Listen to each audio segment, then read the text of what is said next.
சென்னை கோயம்பேடு மார்க்கெட்டில் காய்கறிகளின் விலை கடுமையாக உயர்ந்திருப்பதாக தகவல் வெளியாகியிருக்கிறது. அண்மை செய்தியாக பார்த்துக் கொண்டிருக்கிறோம். இது குறித்த கூடுதல் விவரங்களை செய்தியாளர் நந்தினி வழங்க நாம் கேட்கலாம். வணக்கம் நந்தினி, கோயம்பேடு மார்க்கெட்டில் காய்கறிகளின் விலை எந்த அளவுக்கு உயர்ந்திருக்கு, விலை பட்டியலை பதிவிடுங்க.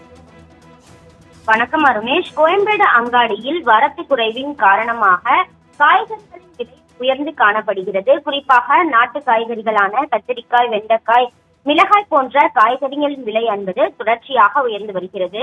கிலோ 40 ரூபாயிலிருந்து 80 ரூபாய் வரை விற்பனையான காய்கறிகள் இன்று 100 ரூபாயை கடந்து விற்பனை செய்யப்பட்டு வருகிறது. குறிப்பாக வரத்து குறைவின் காரணமாகவே காய்கறிகளின் விலை என்பது அதிகரித்திருப்பதாக வியாபாரிகள் தரப்பில் தகவல் என்பது தெரிவிக்கப்படுகிறது. தொடர்ச்சியாக பல்வேறு இடங்களில் மழை பெய்து வரக்கூடிய நிலையில் வரக்கூடிய காய்கறிகளின் வரத்து என்பது குறைவாக வரக்கூடிய நிலையில்தான் காய்கறிகளின் விலையேற்றம் என்பது இருப்பதாகவும் அடுத்த சில நாட்களுக்கு காய்கறிகளின் விலை என்பது உயர்ந்தே காணப்படும் எனவும் வியாபாரிகள் தரப்பில் தெரிவிக்கப்பட்டிருக்கிறது. குறிப்பாக அவரைக்காய், பீன்ஸ், காராமணி, பாவக்காய், சேமக்கிழங்கு, சேனைக்கிழங்கு உள்ளிட்டவற்றின் விலை என்பது உயர்த்தப்பட்டிருக்கிறது. அவரைக்காய் கிலோ 80 ரூபாய்க்கும், அதே போன்று முருங்கைக்காய் கிலோ 100 ரூபாய்க்கும், சேனைக்கிழங்கு கிலோ 70 ரூபாய்க்கும், காராமணி கிலோ 65 ரூபாய்க்கும், பாவக்காய் கிலோ 60 ரூபாய்க்கும் விற்பனை செய்யப்பட்டு வருகிறது.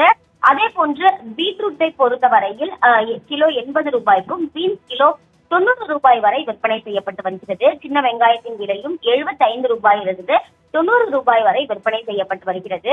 வரத்து குறைவின் காரணமாகவே இந்த காய்கறிகளின் விலை என்பது உயர்ந்திருப்பதாகவும் தொடர்ச்சியாக வரத்து அதிகரிக்கும் பட்சத்தில் மட்டுமே காய்கறிகளின் விலை என்பது குறையும் எனவும் வியாபாரிகள் தரப்பில் தகவல் வெளியாகியுள்ளது குறிப்பிடத்தக்கது.